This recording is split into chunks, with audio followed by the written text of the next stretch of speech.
finalperformance.fla. If you were active on the internet in the early 2010s, then you've definitely heard of a show called My Little Pony: Friendship is Magic. It was practically impossible to not know about it with those damn ponies being everywhere on the web. When the show first aired in October of 2010, people immediately fell in love with the cast of colorful equines and their charming personalities. At first, I didn't really see the appeal of the show, thinking it was like any other kid cartoon airing at the time. Eventually, I would cave in and watch it after my friend would not stop begging me to for a week straight.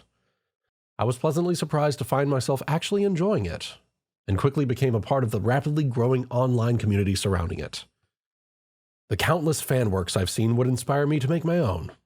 I would teach myself how to animate in Adobe Flash, now Adobe Animate, the same program Hasbro's animators used to produce the show, and make animations and shorts in the style of the show. In the summer of 2014, I would score a job at Hasbro as one of the lead animators on the show. Fast forward to fall of 2016, the show was nearing its season 6 finale. It was a late night, and all the other animators and artists had already left, meaning I was the only one at the office. I hadn't left yet, as I was adamant on finishing one last scene before clocking out for the night. As I saved my work to a folder used for storing upcoming episodes, I noticed another file had been added that wasn't there earlier. The first thing that stuck out to me was that the name of the file was lacking any sort of production code. It was just simply named finalperformance.fla. I informed my boss about the mysterious file, but not before saving a copy of it and sending it to my personal email. I wasn't too worried about getting caught, as Hasbro has always had a leaking problem pertaining to MLP. My boss told me it was likely just a duplicate of an existing file someone renamed and placed there to fuck with the other animators, and that he would discuss it with everyone the next morning after taking a look at the file himself. Once I arrived home, I immediately booted up my computer and opened the file in Adobe Flash. It was likely nothing beyond a duplicate file, as my boss had already said, but the name alone was enough to pique my interest. The duration of the episode was only around 10 minutes rather than the usual 22 most episodes have. It must have been a copy of a short rather than a full episode, I thought. The episode began with a black screen that went on for an unnecessarily long time. I was about to skip forward when a voice suddenly spoke up. Every pony always says they'll give you a second chance, but deep down, they'll never forget. I instantly recognized the voice as belonging to Trixie, specifically one of her lines in the episode No Second Prances. I figured the file must contain that episode, but it didn't explain why it was so short compared to the original episode, or why that voice line was at the very beginning. The screen faded into show, to my surprise, not the original opening with Twilight and Starlight, but rather Trixie and Starlight. I was taken aback by this. I thought I was watching an older episode, but I didn't recognize this one at all. Was this an unfinished episode I was never made aware of? That would explain the abnormally short episode length. Regardless, I continued watching. The scene took place in Trixie's wagon, with Trixie excitedly telling Starlight all about her show she was going to perform for Ponyville that night, and that she personally built a new stage just for the occasion. Something about her voice sounded off. She didn't sound like Kathleen Barr, her usual voice actress, but rather someone doing an admittedly solid impression. Starlight responded by telling Trixie she would attend her show. She didn't sound like her actress either. This was strange, as the voice lines are always recorded early on in the episode's production by their respective actors, and Hasbro never utilized stand-ins. After Trixie and Starlight's little talk, the scene faded to black. This was usually when the intro at the start of every episode would play, but for some reason it didn't this time. Trixie was now alone in her wagon, looking at herself in the mirror while stroking her mane with a brush in her magic aura. The shot changed to be facing Trixie, the back walls of the wagon now visible. As she continued to brush her mane, a silhouette could be seen walking behind one of the windows. The sound of grass rustling caused one of her ears to twitch, and she turned her head to face the window. But by the time she did, the figure was already gone. She paused for a moment before going back to brushing. It was now nighttime, and Trixie's show was about to begin. Ponies in the crowd murmured to each other as they waited. Suddenly, a smoke bomb rolled onto the stage, casting the area in a cloud of smoke. As the smoke cleared, Trixie appeared, standing on her hind legs with her hooves in the air. She introduced herself and thanked everyone for coming to her show. But as she did, a few grumbles could be heard coming from the crowd. "Is that mare in our town again? Why does she keep coming back here? Does she not get the hint by now?" Trixie opened her mouth like she was about to snap back with a remark of her own, but stopped herself. She took a deep breath and smiled. Without saying another word, she lit up her horn and put on a spectacular light show consisting of fireworks exploding into all different kinds of shapes and symbols like stars and moons. As the show concluded, she once again stood on her legs with her hooves in the air, waiting for the sound of clapping and cheering to fill her ears. But it never came. Instead, the audience stood there in silence. Everyone was staring at her with varying looks of disdain. One by one, the crowd dispersed as ponies went their separate ways. There were a couple stink eyes thrown Trixie's way, but to her surprise, no booing. A few grumbles, but nobody seemed to care enough to waste their breath. Trixie's mouth was open, as if she was going to say something, but she just stood there in stunned silence before lowering her head in shame. After the crowd had all but left, one pony stood in the middle where the crowd once was. It was Applejack. "Did you really think ponies would want to see you perform again after that last stunt you pulled?" I knew what stunt she was referring to, the moonshot manticore mouth dive from No Second Prances. But I was confused. The ponies liked Trixie's stunt that episode, Applejack included. Was this going off an earlier script of that episode? If that's the case, then I was never informed of it. Now that I think about it, I don't think anyone was, for that matter, as the entire animation team was given copies of the script before the animation process could even begin. Applejack shook her head and turned to leave, but suddenly stopped and looked back at Trixie. Maybe magic just isn't your thing. After that, Applejack left, leaving Trixie alone. Trixie stood on her stage with wide eyes and a large frown. The background and stage disappeared, leaving Trixie in a black void. Her eyes welled with tears, and her ears fell to their sides. The scene changed to what looked to be a black screen at first, before the night sky and Trixie filled the screen, revealing her holding the top of a garbage can. She threw her hat and cape in before shutting it. Trixie was now walking through the empty streets of Ponyville with a gloomy expression on her face, a melancholic tune slowly fading in. As she walked, clips from various episodes she appeared in slowly materialized beside her. The first clip was from Ghostbusters, and was the scene where Applejack, Rainbow Dash, and Rarity berate Trixie and challenge her at her own show. The next clip was near the end of the episode, showing Trixie's wagon getting destroyed, which then cut to the ending scene of Trixie fleeing Ponyville.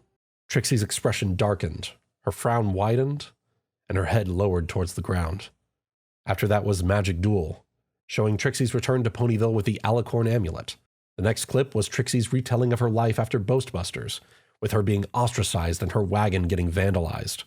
Trixie's eyes welled with tears again, her teeth gritted, and her head lowered even closer to the ground.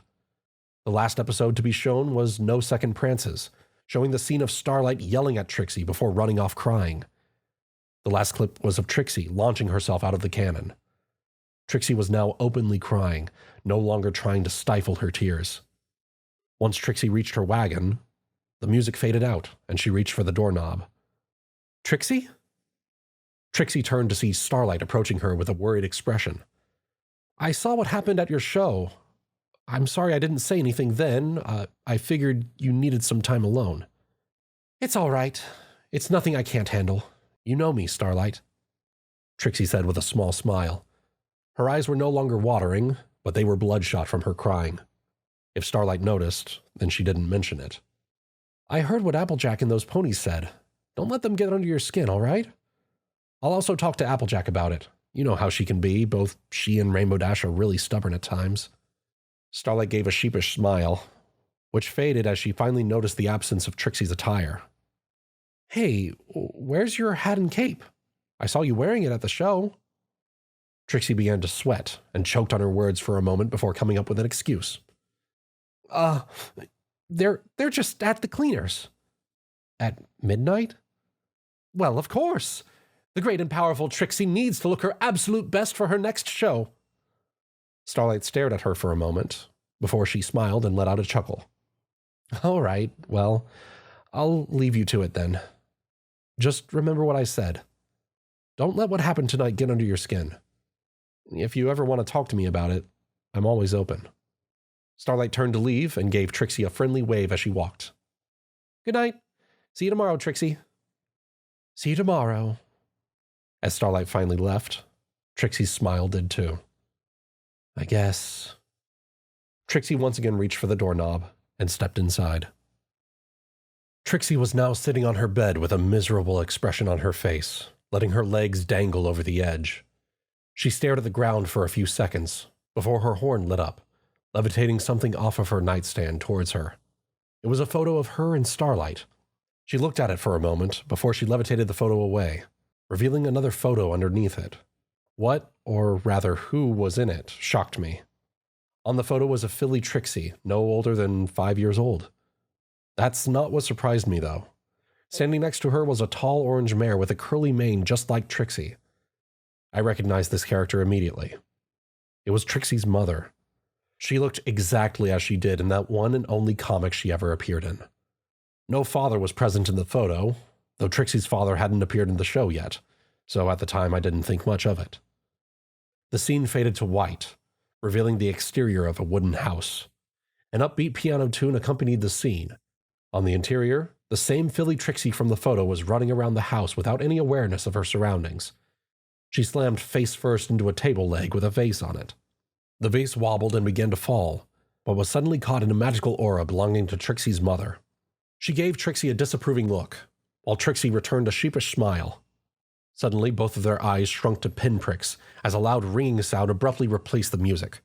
Smoke slowly crept into frame as they both turned to face the source of the smoke. The kitchen, or more specifically, an unattended oven that caught fire. The scene briefly cut back to outside to show the wooden house going up in flames.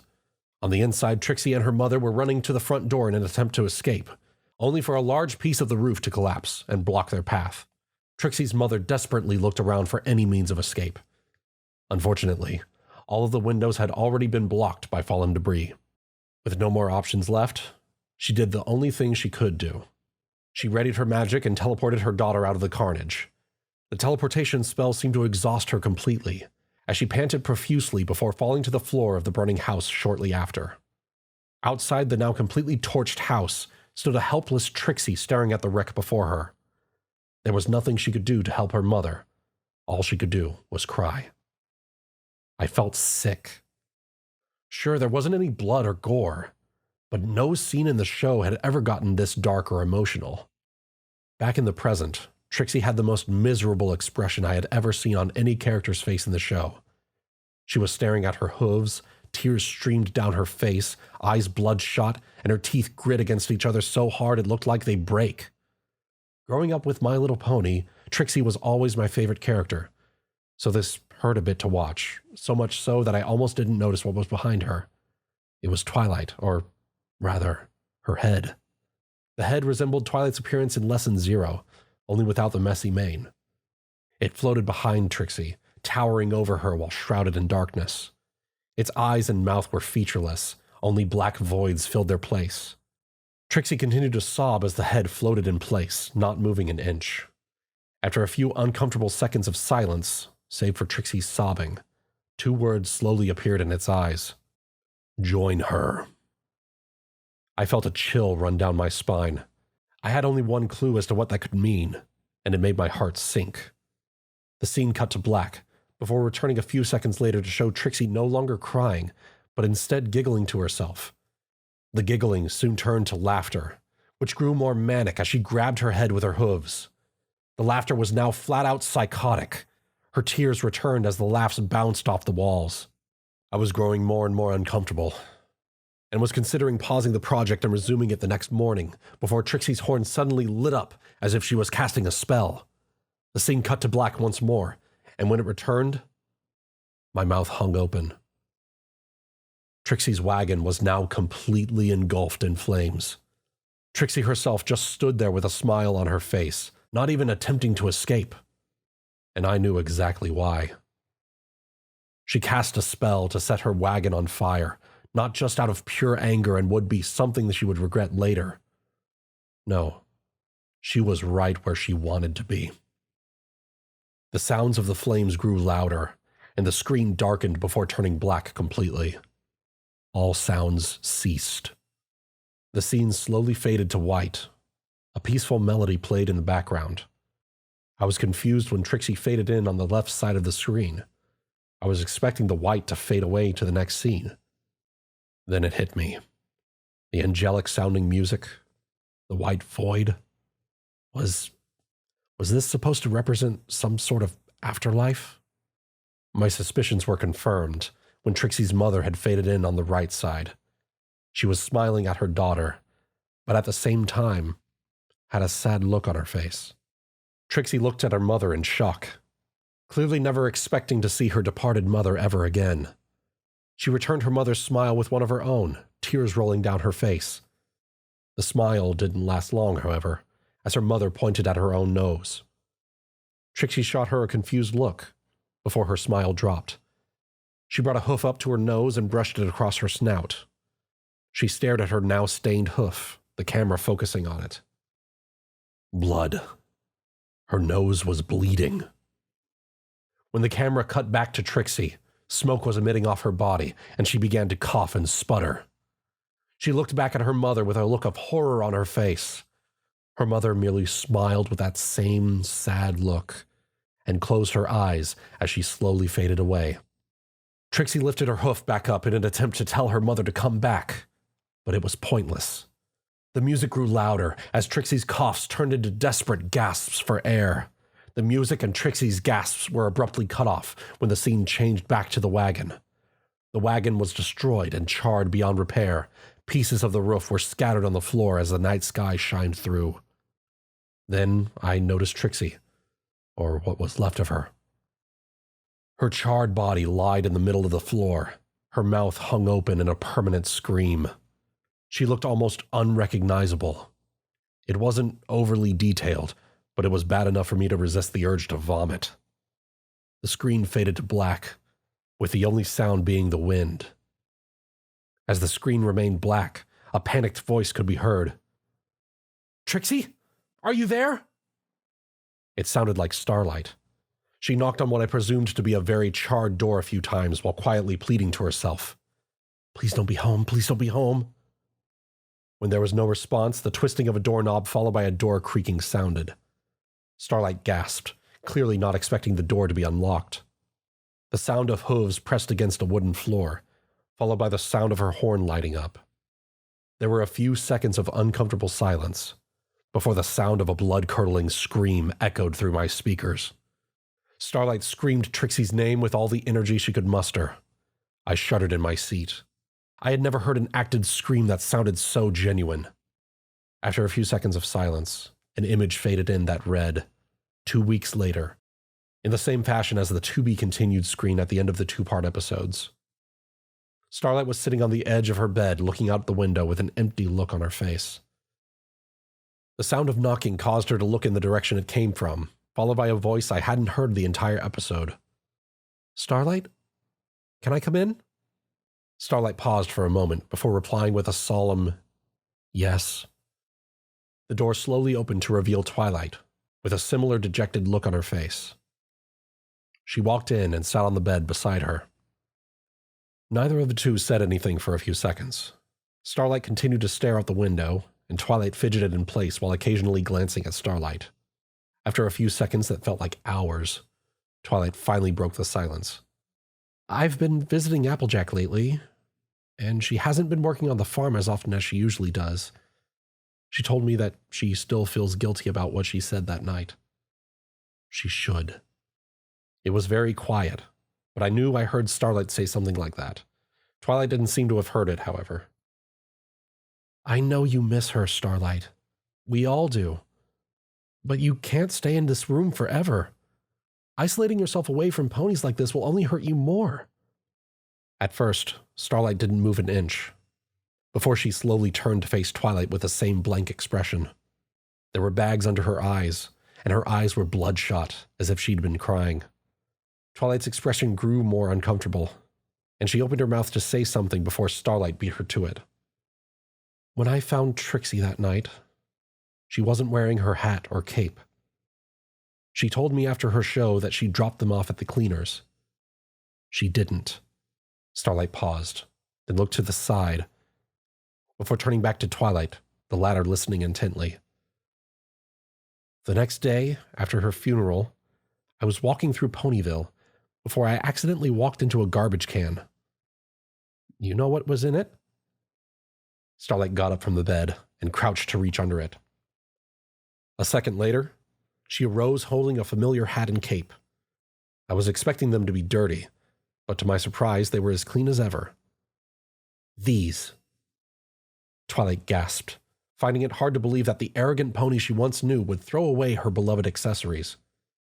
She frowned, but then smiled upon noticing how clean they were. You cleaned them. Starlight, that's so sweet. I'm not finished, Starlight said with a bit of edge to her voice. Twilight flinched, not expecting the sudden tone shift. I was taken aback a bit as well. That's not all I found. There was something in her cape, too. I cringed in my seat. I felt like I knew where this was going. There was a note in it. I've been rereading this note every day since I found it, and it never leaves my head. It was written a week before her last show. She reached into a pocket that the cape apparently had and pulled out a crumpled piece of paper. She sat back down next to Twilight and handed it to her. As Twilight read it, her voice changed to Trixie's while a flashback sequence played. To my great and powerful friend, Starlight Glimmer. Hi, Starlight. Or at least, I'm assuming that's who's reading this, hopefully. This is something that I've been wanting to get off my chest for a long time now. And even still, I don't have the courage to tell you it face to face. I'm sorry, but I didn't want you to worry about me. I didn't want to risk hurting you again like I did last time. I didn't want to lose the only friend I had again. Growing up, I didn't have many friends, and the friendships that I did have didn't last long for one reason or another. I got into an argument with a few of my former friends once, after which we turned and went our separate ways. But before they left, one of the kids said something that stuck with me. Maybe magic just isn't your thing. Shortly after I attended Celestia's School for Gifted Unicorns, my mother would pass away in a house fire. Without the one pony I looked up to in my life, I lost all motivation or will to do anything. I stopped showing up to school, and I wouldn't eat anything unless my caretakers forced me to. When all seemed lost, my father, who was and still is a traveling magician, returned to Canterlot. He heard the news about what happened to my mother and took me in. I lived and traveled with him for years.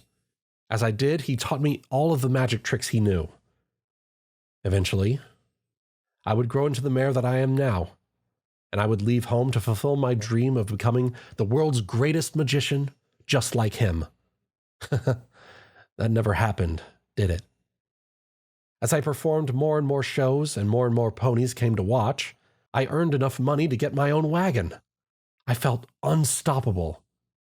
And then one day, I arrived at a place I had never been to before, Ponyville.